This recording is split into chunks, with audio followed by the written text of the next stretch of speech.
Hello, and today I am talking about my predictions for the 2022 Senate elections. Republicans have a really good shot to take back the Senate this November. With lots of states are looking pretty good for them here, so let's get right into it. Safe D, Oregon, California, Hawaii, Illinois, Maryland, Connecticut, Vermont, and New York. Safe R, Idaho, Alaska, Utah, North and South Dakota, Kansas, both Oklahoma seats, Iowa, even though Grassley should retire, but he he will win easily, and if he were to retire, whoever would go after him would easily win. Missouri, Arkansas, Louisiana, Alabama, South Carolina, Kentucky, Indiana, and yes, Ohio. Tim Ryan is not going to win. They keep propping him up to be this saint that's somehow going to win in Ohio. He's probably going to lose by at least 10 to 15. So, um, Washington will be likely R or D. Sorry. Tiffany Smiley there against Patty Murray. Murray is well, yeah, she's been there for 4 or 5 terms, but it is Washington. It'll probably be around maybe D+8 or so. Um, Colorado will also be likely D. I think it's Michael Bennett versus like Joe O'Dea. It'll probably be around D+6 ish. Colorado's not the state that it once was. Denver's gone so far to the left. It's but you win some states and you lose some states as time goes on. But Colorado probably going to be D+6. Even if you had a great candidate, it probably would still be maybe at best 5. So likely are now Wisconsin, my home state. Ron Johnson, maybe not super popular, but when you put up someone like Mandela Barnes against him, a very far left Democrat, it's like, yeah, he's not gonna win that race, Barnes. Like, even because, or even if he was lieutenant governor here, it's not gonna save him because Evers will likely also lose his reelection by maybe 6. But I think Ron Johnson will win by around 7 here. Uh, I think Wisconsin is a state that's probably going to be something like Iowa or Ohio here within 5 years.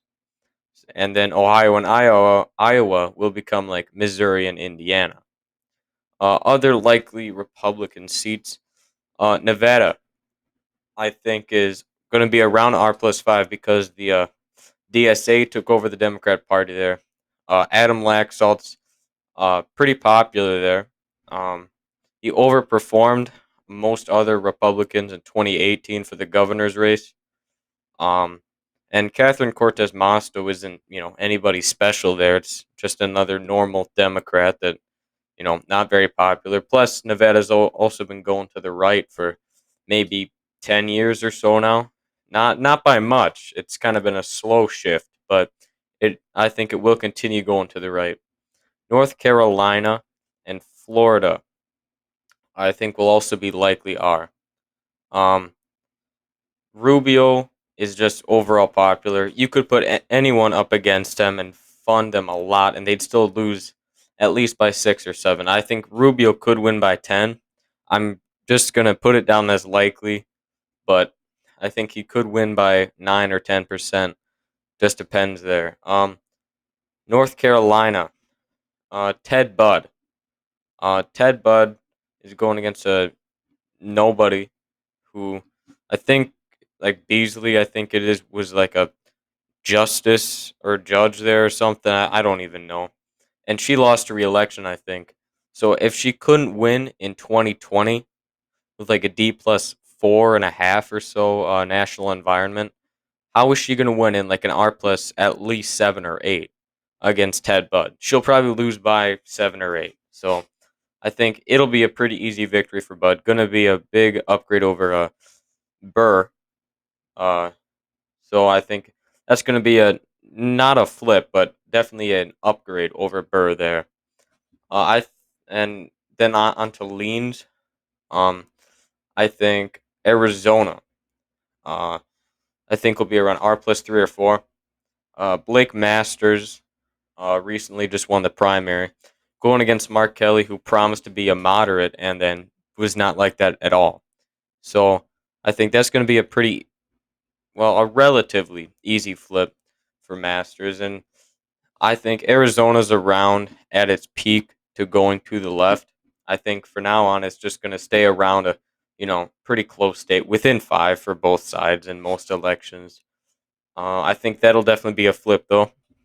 Pennsylvania, I think it could be likely. It could be around 5. Not because Oz is a great candidate, but because Fetterman is just such a horrible candidate. Uh, Fetterman, of course, couldn't campaign for a couple weeks here, so that hurt him.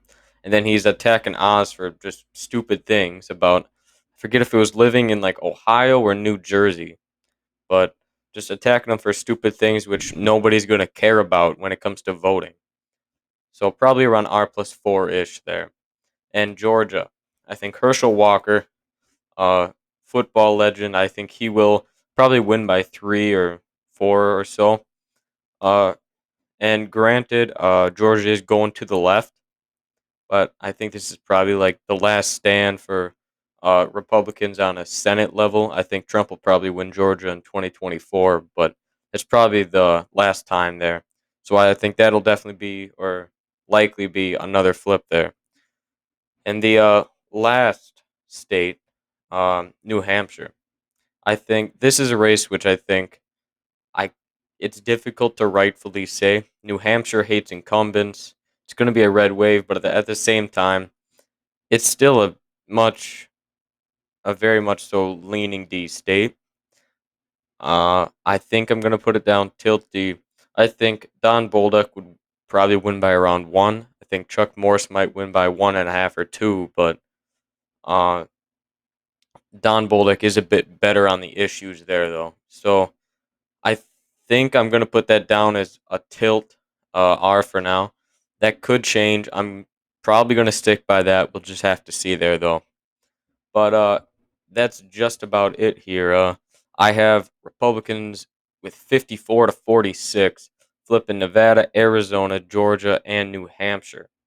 So I think that this will be definitely or I think almost for sure, I think Republicans will take back the Senate. The question is, will they get 54? I think getting 52 is pretty easy. 53 or 54, I think they likely will, but it's just difficult to say, like with New Hampshire there. But thank you for watching, and have a good one.